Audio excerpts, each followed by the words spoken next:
बिस्मिल्लाहिर्रहमानिर्रहीम। अस्सलाम वालेकुम वरहमतुल्लाहि वबरकातुहू। वालेकुम अस्सलाम।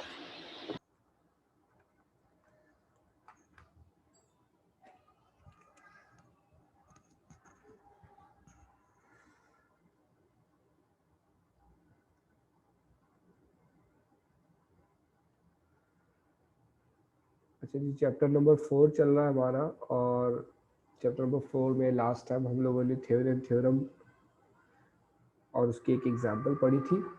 आज हम उसी को कंटिन्यू कर रहे हैं और हम थ्योरम थ्योरम को उसकी एक फर्दर एग्जांपल सॉल्व करने जा रहे हैं।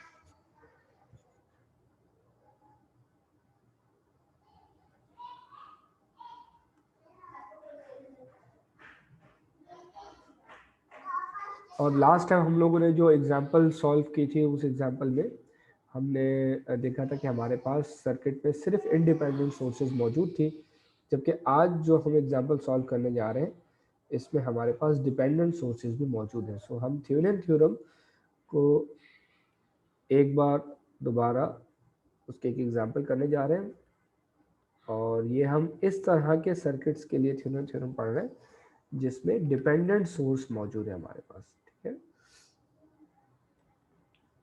With dependent. Excuse me sir. जी जी सर, काइंडली आपने कल के लेक्चर्स की रिकॉर्डिंग अपलोड नहीं किया आपने। जी जी मैं कर दूंगा इंशाल्लाह। वो नेट का थोड़ा इशू चल रहा है, वो हो जाए रिजॉल्व तो मैं जी कर जी, दूंगा इंशाल्लाह। ठीक है, चलो thank you so much. Okay. So तो हम थ्योरम थ्योरम देख रहे हैं और इस तरह के सर्किट जिसमें डिपेंडेंट सोर्स भी मौजूद हो। याद रहे कल जो हमने सर्किट एक सॉल्व किया था उसमें सिर्फ इंडिपेंडेंट सोर्सेज थी। आज हम एक ऐसा सर्किट देखने जा रहे हैं जिसके अंदर डिपेंडेंट सोर्स भी मौजूद है। तो इंडिपेंडेंट और डिपेंडेंट दोनों सोर्सेज के लिए हम आज एग्जाम्पल करने जा रहे हैं। सो ये हमारी बुक के लिहाज से एग्जाम्पल है 4.9। क्वेश्चन है find the Thevenin equivalent of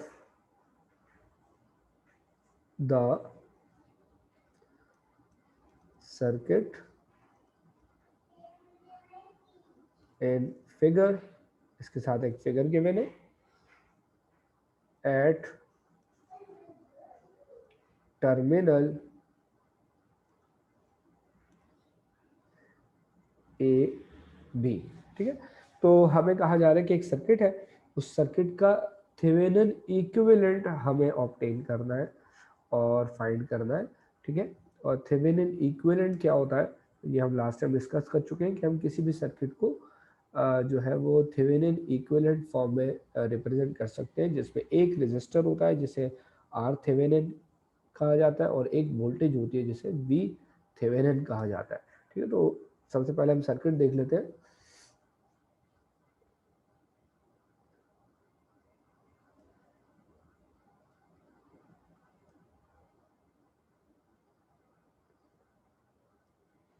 इस सर्किट में एक ये सोर्स मौजूद है, और ये जो सोर्स है क्योंकि आप देख सकते हैं डायमंड शेप है तो ये डिपेंडेंट सोर्स कहलाती है। ठीक है, और ये वोल्टेज सोर्स है, पॉजिटिव नेगेटिव है तो ये वोल्टेज सोर्स है, और अगर एरो होता है यहाँ पर तो हम कहते हैं कि ये करंट सोर्स है। ठीक है, इसके पैरेलल में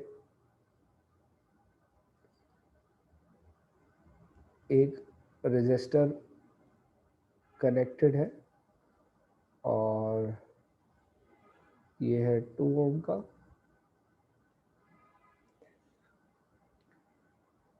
फिर यहाँ पर एक रेजिस्टर कनेक्टेड है फर्दर 2 ओम का, and this is terminal A.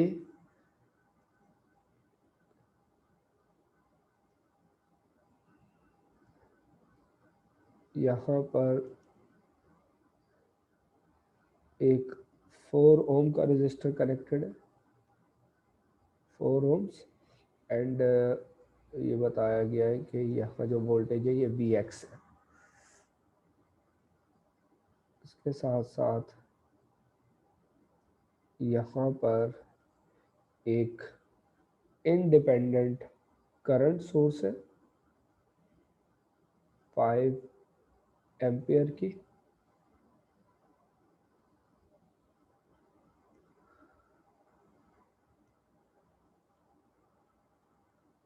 And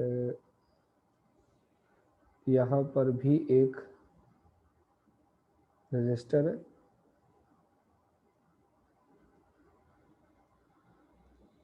and ये 6 ओम का है। ठीक है, तो ये हमारा सर्किट है और हमें इसका थेवेनिन इक्विवेलेंट जो है वो फाइंड आउट करना है। तो ये दो टर्मिनल्स हैं ए और बी, ठीक है। इसके लेफ्ट पे ये जो पूरा सर्किट है इसका थेवेनिन इक्विवेलेंट फाइंड आउट करना है। अब थेवेनिन इक्विवेलेंट क्या होता है कि ये जो पूरा कॉम्प्लेक्स सर्किट है इसे हम दो एलिमेंट्स की मदद से शो कर सकते हैं, और वो दो एलिमेंट्स क्या है, एक एलिमेंट है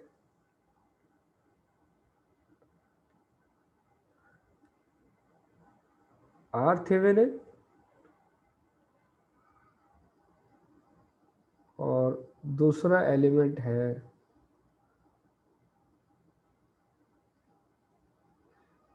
वी थेवेनिन।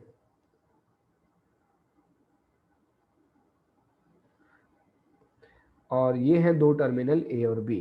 तो इसका मतलब ये है कि ये जो हमें यहाँ पर दो टर्मिनल्स नज़र आ रहे हैं इस गिवन सर्किट के अंदर, ये दो टर्मिनल्स, ठीक है, ये दो टर्मिनल्स ए और बी यहाँ आपको नज़र आ रहे होंगे, ए और बी। और लेफ्ट पे जो पूरा सर्किट है उसको हमने एक रेजिस्टर और एक वोल्टेज सोर्स की मदद से रिप्रेजेंट करना है।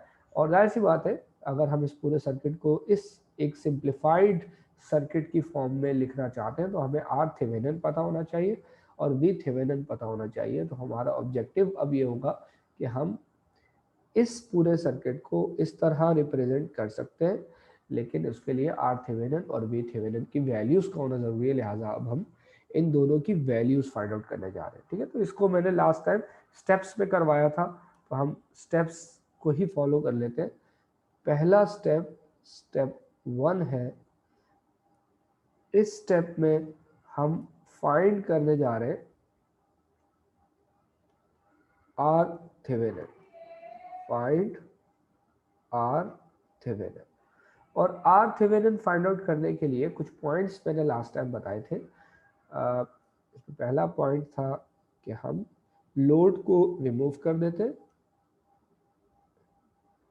रिमूव आर एल, या जिसे हम कह सकते हैं लोड।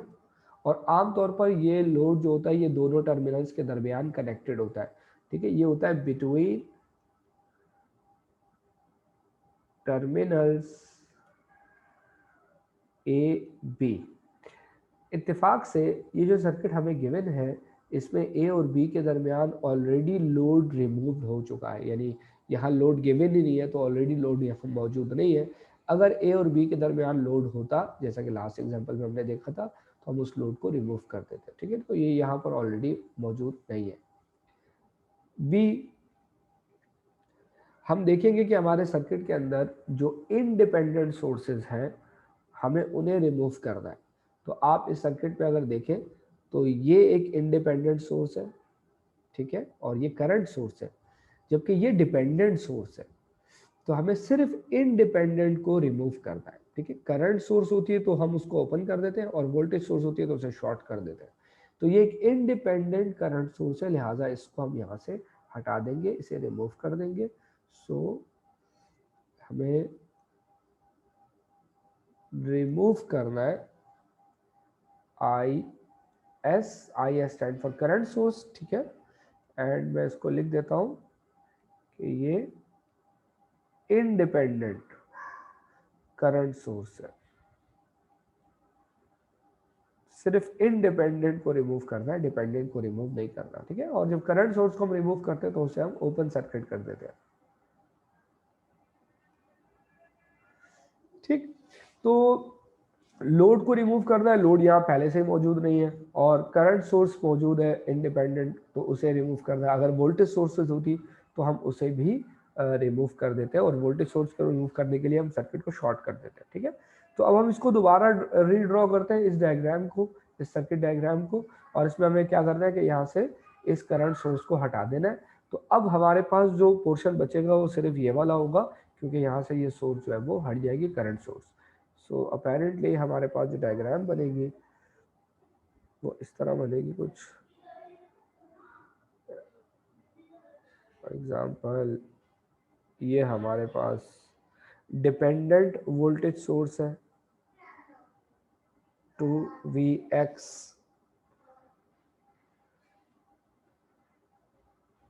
एंड इसके पैरेलल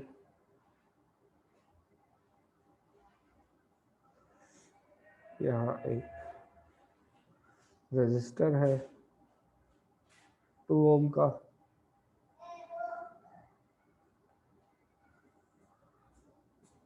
और यहाँ एक रेजिस्टर है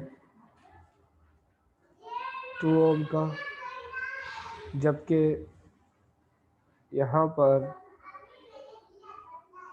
एक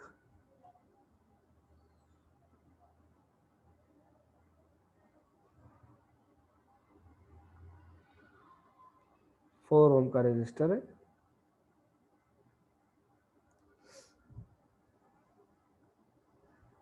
इसके अक्रॉस वोल्टेज Vx है, और यहाँ पर एक रेजिस्टर है 6 ओम का। अब ये दो टर्मिनल्स है हमारे पास A एंड B, ठीक है। इस तरफ लेफ्ट पर एक करंट सोर्स थी, उस करंट सोर्स को हमने हटा दिया, ठीक है। अब यहाँ ये बात अच्छी तरह ध्यान में रखेंगे कि क्योंकि इस सर्किट में हमारे पास एक डिपेंडेंट वोल्टेज सोर्स मौजूद है, ठीक है, डिपेंडेंट वोल्टेज सोर्स मौजूद है, इसलिए इस सर्किट को ऑन करने के लिए हम यहाँ पर एक वोल्टेज सोर्स कनेक्ट करेंगे।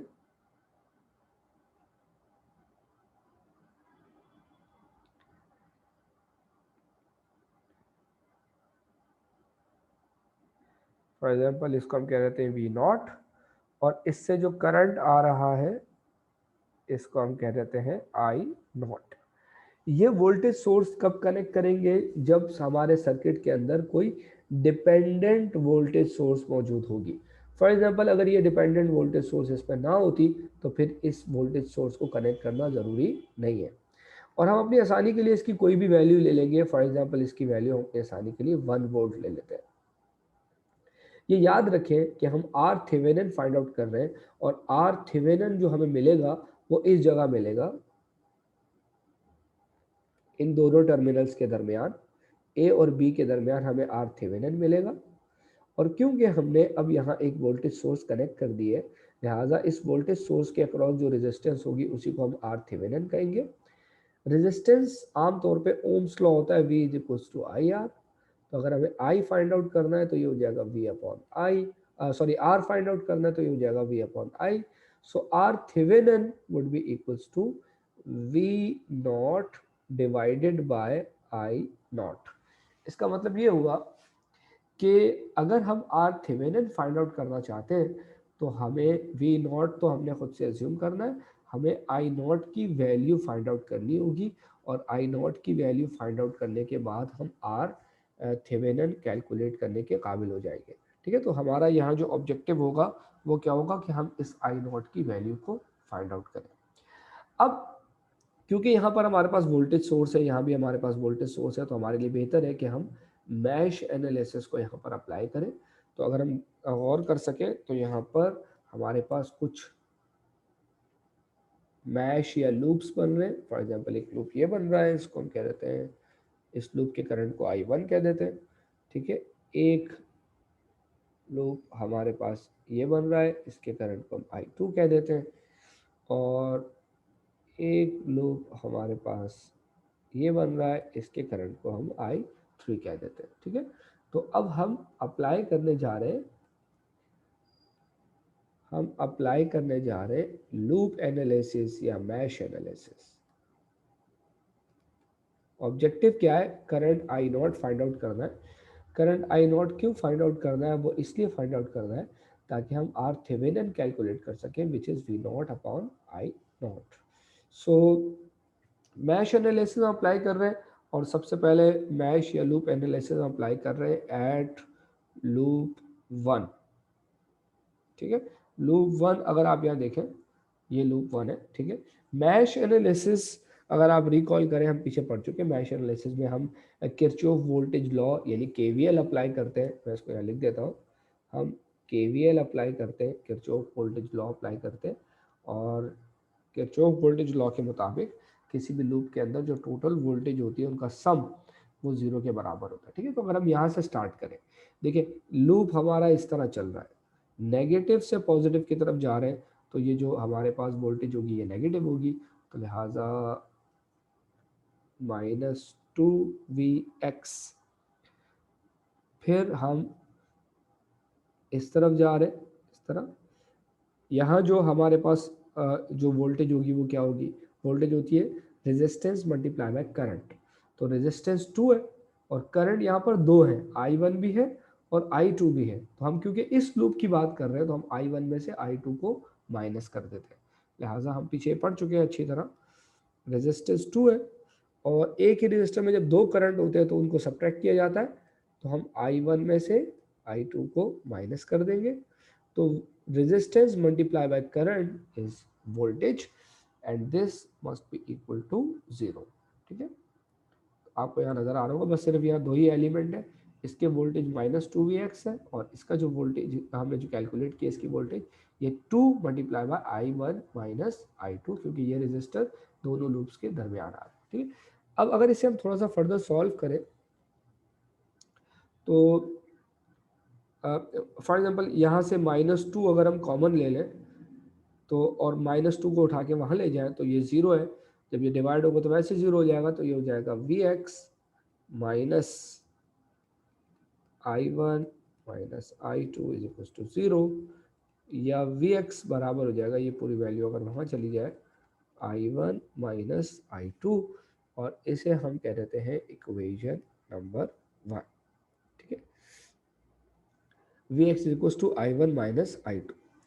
अगर आप यहाँ गौर कर सके लूप 2 में हमें नजर आ रहा है कि जो Vx है, देखिए Vx इज द वोल्टेज इस जगह end voltage is the product of current and resistance. Current क्या है यहाँ पर I2 एंड रेजिस्टेंस क्या है यहाँ पर 4 ओम। इसका मतलब ये हुआ कि Vx जो है वो किसके बराबर है 4 मल्टीप्लाई बाय I2। तो अगर हम लूप 2 से, मैं इसको यहाँ लिख देता हूँ, फ्रॉम लूप 2 हम ऑब्जर्व करें तो Vx बराबर है 4 रेजिस्टेंस है और करंट है I2, तो Vx बराबर है 4I2 के। और अगर इस चीज़ को हम सब्स्टिट्यूट करें इन इक्वेशन नंबर 1 में, तो Vx की जगह हम लिख सकते हैं 4I2 is equals to I1 minus I2। और अगर हम इसको सॉल्व करें तो सॉरी, ये थोड़ा सा इसको करेक्ट कर लूँ। यहाँ देखिए आप, यहाँ पर जो करंट है वो ये लूप इस तरह जा रहा है, नेगेटिव से पॉजिटिव की तरफ जा रहा है ना, तो करंट फिर माइनस में होगा हमारे पास, ठीक। तो ये आ जाएगा माइनस एंड अगर हम इसको सिंप्लीफाई करें, फॉर एग्जांपल I2 को इधर ले आए तो ये हो जाएगा -4I2 plus I2 is equals to I1, या -3I2 is equals to I1, ठीक है। सो ये I1 की वैल्यू आ गई in terms of I2 and हम इसे नाम दे देते हैं इक्वेशन नंबर 2। हमने सिंपल क्या किया है कि हमने KVL अप्लाई किया है लूप 1 पे। इसी तरह अब हम अप्लाई करने जा रहे हैं KVL या लूप एनालिसिस एट लूप 2, ठीक है। लूप 2 पर हम KVL अप्लाई करने जा रहे हैं।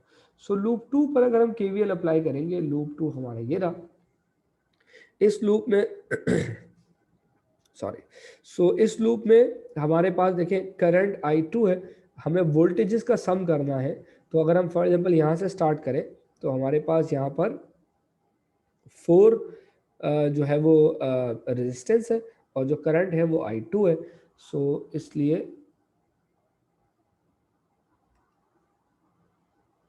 4I2। फिर अगर हम यहाँ आए इस जगह, तो इस जगह हमें नज़र आ रहा है कि रेजिस्टेंस 2 है और करंट 2 है, तो ये हो जाएगा I2 माइनस I1। तो 2I2 माइनस I1। और फिर अगर हम इस जगह आए तो यहाँ पर रेजिस्टेंस 6 है और करंट 2 है, तो 6 multiply by I2 minus I3 plus 6 multiply by, sir इसमें माइनस का 4I2 लेंगे। Is equals to 0।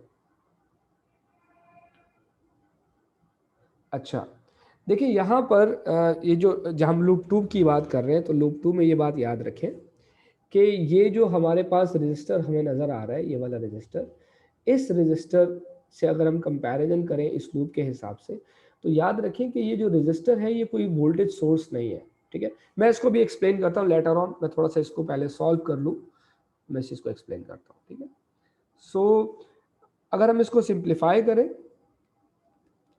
4I2 plus 2I2। Sir जी जी, क्वेश्चन है किसी को? सर ये माइनस का 4I2 नहीं लेंगे लूप 2 पे? जी जी, लेट मी एक्सप्लेन इट। ठीक है, wait. 6I2 minus 6I3 is equals to 0। ठीक है, और अगर हम इसे सिंप्लीफाई करें तो ये आएगा 4 और 4I2 plus 2 that is 6, 6 plus 6 this is 12I2। ठीक है, एक ये आ गया हमारे पास, एक ये आ गया और एक ये आ गया। तो 4 और 2 6, 6 प्लस 6 इज 12। उसके बाद minus 2I1 minus 6I3 is equals to 0। ठीक है, और क्योंकि सर I2 10 है सर, सॉरी 10I2 सर। 6 है, ठीक है, 12 है। अच्छा, तो जैसा कि हमने इक्वेशन 1 से देखा, इक्वेशन 1 में देखा कि I1 बराबर है माइनस 3I2, तो I1 बराबर है माइनस 3I2 के। तो अगर हम I1 की ये वैल्यू यहाँ पर सब्स्टिट्यूट कर दें तो हमारे पास होगा 12I2 minus 2, 3I2 minus 6I3 is equals to 0। ठीक है, और ये हो जाएगा 12I2 माइनस माइनस ये प्लस हो जाएगा 6I2 minus 6I3 is equals to 0, या ये हो जाएगा 18I2 minus 6I3 is equals to 0। और यहाँ से अगर फॉर एग्जांपल हम 6 कॉमन ले लें तो ये हो जाएगा 3I2 minus I3 is equals to 0। और फॉर एग्जांपल अगर हम यहाँ से I2 की वैल्यू निकाल लें तो I3 वहाँ चला जाएगा और 3 डिवाइड हो जाएगा। ठीक है, इसको मैं कह रहा हूँ इक्वेशन नंबर 3। उस पॉइंट को मैं अभी जो है वो क्लियर करता हूँ, लेकिन पहले थोड़ा सा इसको हम सॉल्व कर लें।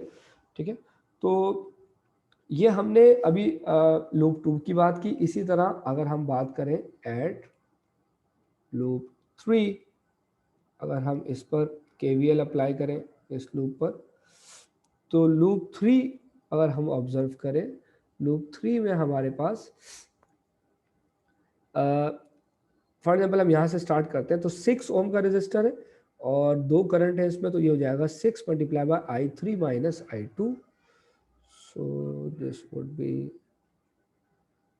6I3 माइनस I2 प्लस अगर हम इसकी बात करें तो ये रेजिस्टर 2 ओम का है और उसमें करंट I3 है, तो ये हो जाएगा 2I3 प्लस यहाँ जो वोल्टेज है ये V1 हमने एज्यूम की हुई है, तो ये हो जाएगा +1 इज इक्वल टू 0। और अगर इसको हम सिंप्लीफाई करें तो 6I3 minus 6I2 plus 2I3 plus 1 is equal to 0।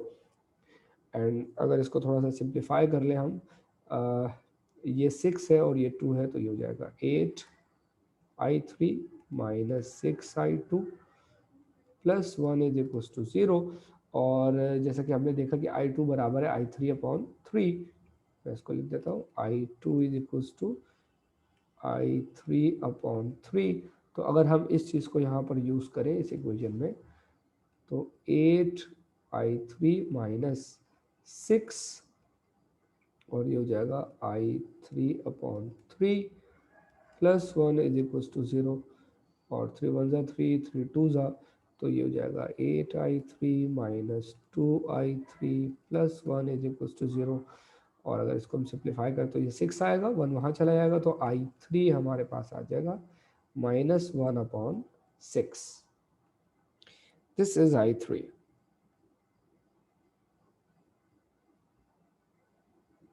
ठीक है, अच्छा अब अगर हम I3 को देखें, लूप में तलाश करें, तो I3 इस लूप का करंट है, यानी इस पूरे जो लूप में करंट मौजूद है उस करंट को हमने नाम दिया है I3। ठीक है, इसका मतलब ये है कि अगर हम इस एलिमेंट के अक्रॉस देखें तो जो करंट है वो I3 है, अगर हम इसके अक्रॉस देखें तो करंट I3 है। ठीक है, इसके अक्रॉस, इस वोल्टेज सोर्स के अक्रॉस, जबकि हम कह रहे हैं कि वोल्टेज सोर्स से जो करंट आ रहा है वो करंट I0 है।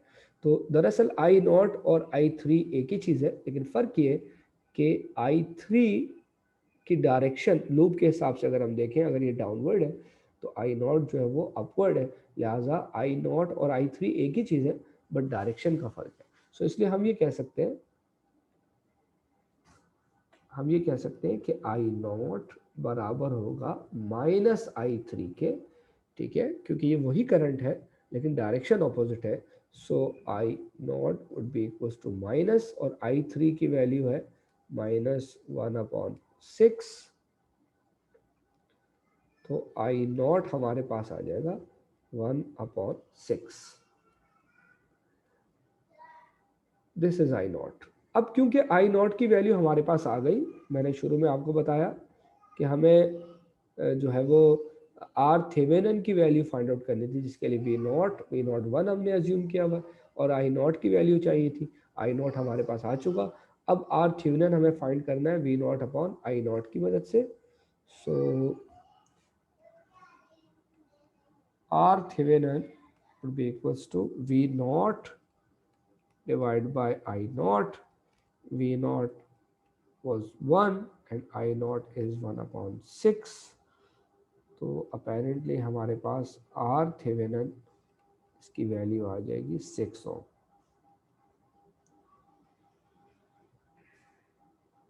ठीक है, तो आर थेवेनिन की वैल्यू हमें फाइंड आउट करनी थी, आर थेवेनिन की वैल्यू हमने फाइंड आउट कर ली। अब हमारा जो सेकंड टारगेट है वो ये है कि हम वी थेवेनिन की वैल्यू को फाइंड आउट करने की कोशिश करें। तो स्टेप 2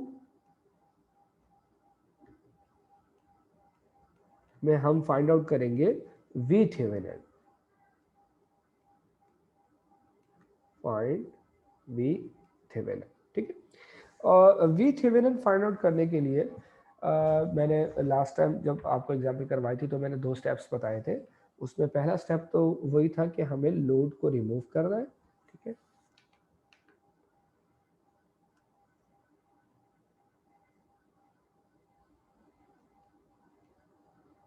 रिमूव RL। ठीक है, लोड, और इत्तेफाक से इसमें इस जो सर्किट हमें गिवन है उसमें लोड मौजूद ही नहीं है। ठीक है, और दूसरा पॉइंट इस पे ये था कि हमें जो ओपन सर्किट वोल्टेज है उसको वी थेवेनिन के इक्विवेलेंट करना है, यानी वी थेवेनिन ये बराबर होगा वी ओ सी के, and O C stand for open circuit, ठीक है, open circuit voltage V O C का मतलब है। तो इसका मतलब ये है कि हम जो डायग्राम है उस डायग्राम को, जो गिवन डायग्राम है हमारी, हमें इस डायग्राम को दोबारा बनाना है, ठीक है, और इस डायग्राम में, सॉरी ये डायग्राम थी, ये वाली डायग्राम है, इस डायग्राम को दोबारा बनाना है, इसमें लोड को रिमूव करना है, लोड ऑलरेडी नहीं है यहाँ पर, ठीक है, और फिर हमें क्या करना है कि जो ओपन सर्किट है इसके अक्रॉस जो वोल्टेज है उस वोल्टेज को हम वी थेवेनिन कह देंगे। तो हम इस सर्किट को रीड्रॉ कर रहे हैं दोबारा, ठीक है,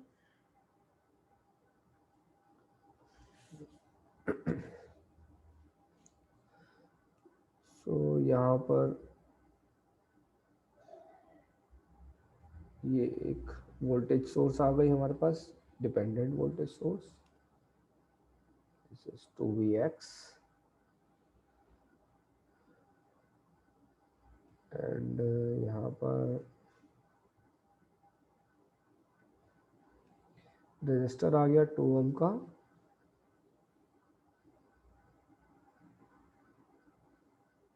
यहाँ फर्दर एक 2 ओम का रेजिस्टर है, ये टर्मिनल ए है,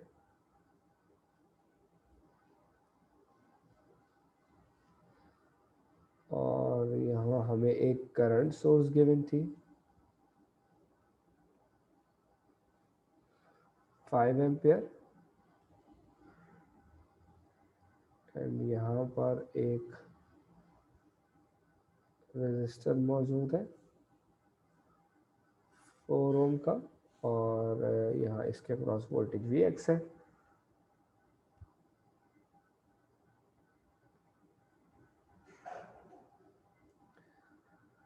और यहाँ पर एक 6 ओम का रेजिस्टर है,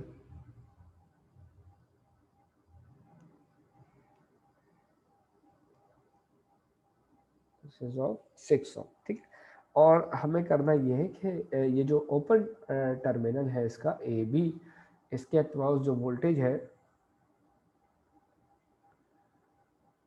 इस वोल्टेज को, ये जो ओपन जो है हमारे पास टर्मिनल है, इसको हमें या ओपन सर्किट कह लें आप, इसको हमें इक्वेट करना है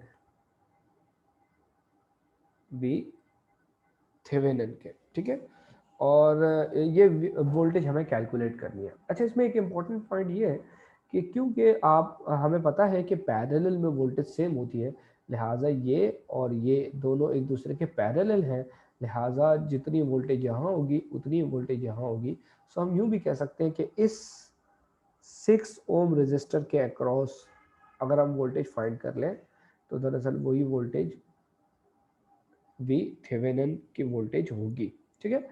अब यहाँ पर भी हमारे पास जाहिर सी बात है लूप्स बनते हुए हमें नज़र आ रहे हैं, तो अगर हम यहाँ पर मैश एनालिसिस या लूप एनालिसिस अप्लाई करें, फॉर एग्जांपल इसको हम कह देते हैं लूप 1, यहाँ करंट I1 कह देते हैं इसको, ठीक है,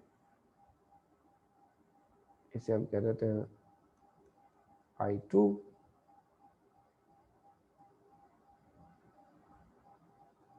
इसको हम कह देते हैं I3, ठीक है, और हम अप्लाई करते हैं इस पर अप्लाई मैश एनालिसिस, ठीक है। तो सबसे पहले हम बात कर रहे हैं एट लूप 1 पर हम मैश एनालिसिस अप्लाई कर रहे हैं, ठीक है। अच्छा, लूप 1 में अगर हम देखें, लूप 1 में हमने अज्यूम किया कि जो करंट है वो I1 है, ठीक है। अब इंटरेस्टिंगली इसका मतलब ये हुआ कि अगर करंट I1 है तो इसमें जितने भी एलिमेंट्स हैं सब में I1 करंट फ्लो कर रहा होगा। इस 4 ओम के रेजिस्टर में I1 जा रहा है और यहाँ पर इस में भी जो करंट है वो I1 है। अब क्योंकि ये करंट हमें गिवन है 5 एम्पियर, लिहाजा इसमें जो करंट है, इस एलिमेंट के अक्रॉस जो करंट है एज पर आर लूप ये I1 है, और I1 की वैल्यू कितनी है 5 एम्पियर, लिहाजा लूप 1 से तो हमें डायरेक्ट I1 मिल गया and this is equals to 5 ampere.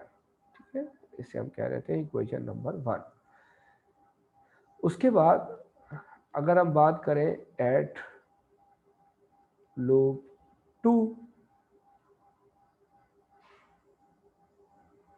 तो लूप 2 में फॉर एग्जांपल अगर हम यहाँ से स्टार्ट करें तो 4 ओम का रेजिस्टर है, 2 करंट है, तो 4 multiply by I2 minus I1 और I2 माइनस I1, ठीक है, प्लस ये 2 ओम का रेजिस्टर है, इसमें भी 2 करंट है, I2 माइनस I3 हो जाएगा ये, तो ये हो जाएगा 2 I2 माइनस I3 प्लस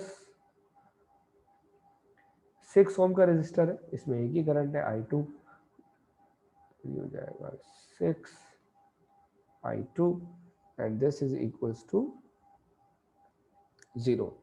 अच्छा, यहाँ अब एक पॉइंट और भी इम्पॉर्टेंट है, वो ये है कि हमने ये एज्यूम किया है एज पर दिस लूप कि इस रजिस्टर में जो करंट है वो I2 है। ठीक है, इस रजिस्टर में जो करंट है वो I2 है। तो अगर हमें ये करंट पता चल जाए, रेजिस्टेंस की वैल्यू तो ऑलरेडी नोन है, तो हम करंट और रेजिस्टेंस को मल्टीप्लाई करके वी थेवेनिन फाइंड आउट कर सकते हैं।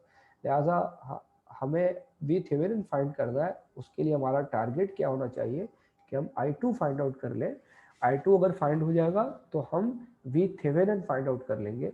सो ये याद रखें कि हमें I2 फाइंड आउट करना है एज पर दिस लूप। सो ये हमने इसको अगर हम फॉर एग्जांपल सिंप्लीफाई करें तो हो जाएगा 4I2 minus 4I1 plus 2I2 minus 2I3 plus 6I2 is equals to 0। ठीक है, इसको अगर मैं थोड़ा डायरेक्ट लिख रहा हूँ, 12I2 minus 4I1 minus 2I3 is equals to 0। और क्योंकि I1 की वैल्यू हमारे पास 5 एम्पियर है, I1 इज 5 एम्पियर, इसलिए अगर हम यहाँ पर 5 एम्पियर सब्स्टिट्यूट करें तो 12I2 माइनस 4 इंटू 5, ठीक है, I1 की जगह हमने 5 सब्स्टिट्यूट किया, 2I3 इज इक्वल्स टू 0। और अगर हम इसको थोड़ा सिंप्लीफाई करें तो फाइनली हमारे पास इक्वेशन आएगी 6I2 minus I3 is equals to 10। तो हमने इससे जो पिछली इक्वेशन है, अच्छा इसको मैं इक्वेशन 1 नहीं कहता, हमने पीछे भी कुछ इक्वेशंस ऑब्टेन की थी, लाइक 3 की थी, तो मैं इसको कह देता हूँ 4, और इस इक्वेशन को हम कह देते हैं इक्वेशन नंबर 5। ठीक है, और अब हम थर्ड लूप पर एट लूप 3, अगर हम थर्ड लूप की बात करें, उस पर KVL अप्लाई करें, तो थर्ड लूप में हमें नज़र आ रहा है कि ये नेगेटिव है, ये पॉजिटिव है, तो हम नेगेटिव से पॉजिटिव की तरफ जा रहे हैं। सो ये नेगेटिव वोल्टेज हो जाएगी -2, और यहाँ रेजिस्टर 2 ओम का है, I3 माइनस I2 हो जाएगा, सो -2Vx प्लस 2 ओम का रेजिस्टर था और उसमें 2 करंट थे, I3 और I2 सब्ट्रैक्ट हो जाएंगे, इज इक्वल्स टू 0। ठीक है, या हम अगर यहाँ से -2 कॉमन ले लें तो Vx बराबर आ जाएगा I3 माइनस I2।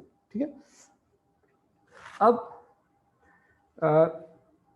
यहाँ पर ये जो Vx है, Vx की वैल्यू है, अगर हम इस Vx की बात करें, ये जो Vx है, ठीक है, तो इसमें 4 ओम का ये रेजिस्टर है और इसमें 2 करंट्स मौजूद हैं। तो अगर फॉर एग्जांपल हम इस लूप को लेके चलते हैं और हम यहाँ पर इस तमाम वोल्टेजेस की वैल्यूज़ को लिखते हैं, तो हमारे पास देखिए यहाँ पर वैल्यू क्या आती, 4, और ये हो जाता I1 माइनस I2। ठीक है, ये वोल्टेज आ जाती है इसके अक्रॉस, और इस वोल्टेज को हमने कहा है Vx। लिहाजा हम Vx को ले सकते हैं 4i1 माइनस i2, और अगर हम ये वैल्यू यहाँ सब्स्टिट्यूट कर दें तो 4i1 minus i2 would be equals to i3 minus i2, और i1 की वैल्यू क्योंकि 5 है, अब मैं डायरेक्ट सब्स्टिट्यूट कर रहा हूँ तो ये हो जाएगा 5 minus i2 is equals to i3 minus i2, तो 4 5 are 20, 4i2 is equals to i3 minus i2, और इसको अगर थोड़ा सा रीअरेंज हम कर ले तो हमारे पास ये वैल्यू आएगी 3i2 plus i3 is equals to 20. So say this is equation number 6. अब यहाँ पर इससे जो पिछली इक्वेशन हमने ऑब्टेन की है इक्वेशन नंबर 5, इस इक्वेशन को इसमें i3 माइनस का आ रहा है और इस इक्वेशन में i3 प्लस का आ रहा है, तो लिहाजा अगर इन दोनों इक्वेशंस को हम ऐड कर दें, ऐड इक्वेशन 5 एंड इक्वेशन 6, तो इक्वेशन 5 ये है 6i2 minus i3 is equal to 10, और ये है 3i2 plus i3 is equals to 20, तो ये दोनों कैंसिल आउट हो जाएंगे, ये हो जाएगा 9i2 is equals to 30 and i2 is equals to 30 upon 9, और 3 3s are 9, 3 10s are, तो ये आ जाएगा 10 upon 3. दिस इज i2, और हमें i2 की वैल्यू क्यों रिक्वायर्ड थी, क्योंकि हमें VThevenin फाइंड आउट करना था, तो VThevenin फाइंड आउट करने के लिए हमें i2 की ज़रूरत थी. अब हमारे पास i2 आ चुका, लिहाजा अब हम VThevenin फाइंड आउट कर सकते हैं, और अगर हम VThevenin फाइंड आउट करना चाहते हैं तो ये होगा 6 ohm multiply by i2 which is 10 divide by 3, so VThevenin 3 1 जा 3 3 2 जा, तो 2 10 जा हो जाएगा 20 volt. This is the VThevenin. ठीक, अब क्वेश्चन में हमें क्या कहा गया था, क्वेश्चन में हमें कहा गया था कि हमें थेवेनिन इक्विवेलेंट फाइंड आउट करना है. अगर हम क्वेश्चन देखें, find the Thevenin equivalent of the circuit at terminal A B. तो ये हमारा सर्किट था, हमें इस टर्मिनल ए बी के across Thevenin equivalent find out करना था. ये इसका थेवेनिन इक्विवेलेंट है, लेकिन इसमें हमें जो रेजिस्टेंस है इसकी वैल्यू पता नहीं थी और हमें वोल्टेज की वैल्यू मालूम नहीं थी, तो हमने रेजिस्टेंस की वैल्यू फाइंड आउट कर ली. रेजिस्टेंस की वैल्यू जो हमारे पास आर थेवेनिन की जो वैल्यू आई, दिस इज 6 ओम, ठीक है, और वोल्टेज की जो वैल्यू हमारे पास आई, दिस इज 20 वोल्ट. सो हमारा जो सर्किट है इसमें ये 6 ओम का हो जाएगा और ये हो जाएगा 20 वोल्ट. तो इस पूरे कॉम्प्लेक्स सर्किट को, इस पूरे सर्किट को हम इन दो एलिमेंट से रिप्लेस कर सकते हैं. ठीक है, एक रेजिस्टर और एक हमारे पास वोल्टेज सोर्स. रेजिस्टर की जो वैल्यू है ये 6 ओम आ गई हमारे पास, और वोल्टेज की जो वैल्यू आई हमारे पास, ये वोल्टेज की जो वैल्यू ये 20 वोल्ट आ गई. इसमें एक दो पॉइंट जो इम्पोर्टेंट है वो ध्यान में रखने, कि जो सर्किट हमारा होगा उस सर्किट में अगर डिपेंडेंट सोर्स आ जाएगी तो उसे रिमूव नहीं करेंगे, वो एज इट इज हमारे सर्किट में रहेगी. और इंडिपेंडेंट सोर्सेस को जब भी रिमूव करेंगे, इंडिपेंडेंट सोर्सेस को रिमूव करेंगे, चाहे वो वोल्टेज सोर्स हो या चाहे वो करंट सोर्स हो. दूसरा अहम पॉइंट ये है कि जब हम अपने सर्किट में सोर्सेस को रिमूव कर देंगे तो अगर हमारे सर्किट के अंदर कोई डिपेंडेंट सोर्स मौजूद है, फॉर एग्जाम्पल वोल्टेज सोर्स मौजूद है, तो फिर हम यहाँ पर एक वोल्टेज सोर्स खुद से लगाएंगे, और अगर करंट सोर्स मौजूद है तो उसी हिसाब से फिर हम यहाँ पर एक सोर्स कनेक्ट करेंगे। ठीक है, तो अगर सर्किट में डिपेंडेंट सोर्स मौजूद ना हो तो फिर ऐसी सूरत में, फॉर एग्जाम्पल ये सोर्स यहाँ ना होती तो फिर हमें इस सोर्स को कनेक्ट करने की ज़रूरत नहीं थी। ठीक है, अब किसी स्टेप में प्रॉब्लम है तो आप पूछ लें, कोई कन्फ्यूजन है तो पूछ लें। टाइम थोड़ा सा लिमिटेड है, एक्चुअली प्रॉब्लम थोड़ा लेंदी था, इसलिए जो है ना मैंने थोड़ा क्विकली किया। हम ऐसा कर लेते हैं कि इसके जो क्वेश्चन आंसर्स हैं, कल का जो स्टार्ट है 5-10 मिनट का, हम वो इसके क्वेश्चन आंसर्स के लिए रख लेते हैं। ठीक है, ताकि कोई कन्फ्यूजन हो तो हम उसको थोड़ा सा डिटेल में देख लें। इसी लेक्चर को मैं दोबारा जो है वो ये स्लाइड्स आपसे शेयर कर लूँगा, और फिर आपको कोई क्वेश्चन हो तो आप पूछ लीजिएगा। अभी टाइम थोड़ा सा लिमिटेड है तो हम अटेंडेंस की तरफ बढ़ते। ठीक है, आप देख लीजिएगा इसको, और कल के जो 5-10 मिनट स्टार्ट के होंगे इंशाल्लाह उसमें फिर हम इसके क्वेश्चन आंसर्स कर लेंगे। सो मैं थोड़ा सा टाइम लिमिटेड है इसलिए अटेंडेंस की तरफ जा रहा हूँ।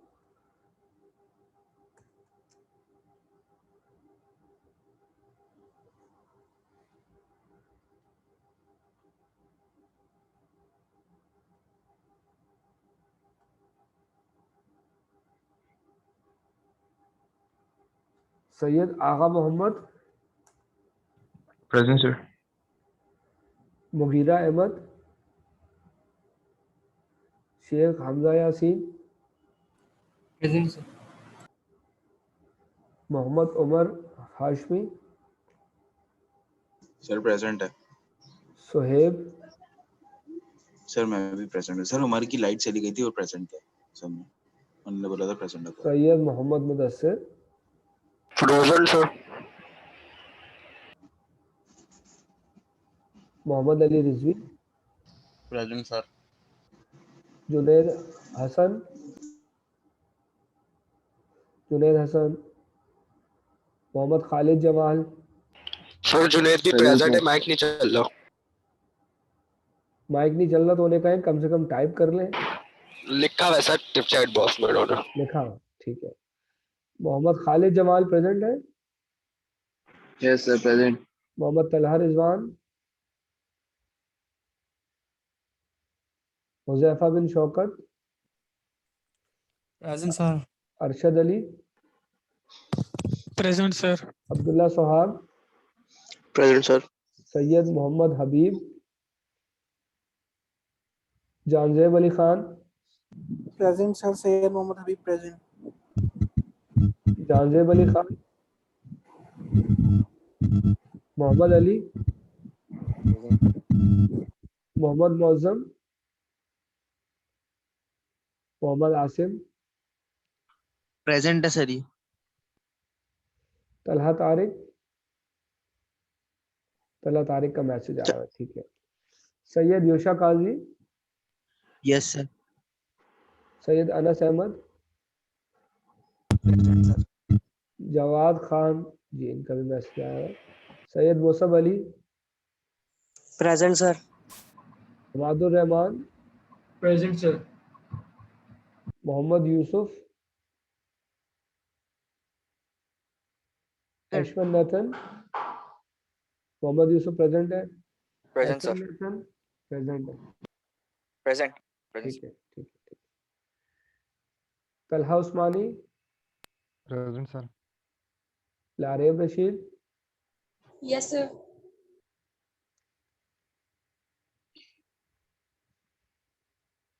Mohammad Hasan,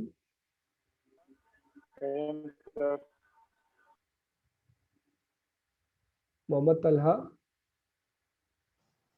present sir. Sameer Suleman, sir ये प्रेजेंट है, इनकी लाइट चली गई, इन्होंने मैसेज किया मुझे। मोहम्मद उस्मान पराचा, ठीक है, कोई रह तो नहीं गया। सर जानजेब प्रेजेंट है, उनका मैसेज आया अभी चैट बॉक्स में। सर तलहा तारिक 12484 से लगा दिए प्रेजेंट। आपको नजर आ रहा है, नहीं आ रहा? स्क्रीन नजर सर आ मेरा रही है? माइक बंद है सर। बेटा सर आपको मेरा माइक। स्क्रीन नजर आ रही है? माइक बंद है आपका, आपकी स्क्रीन नजर आ रही है आपको?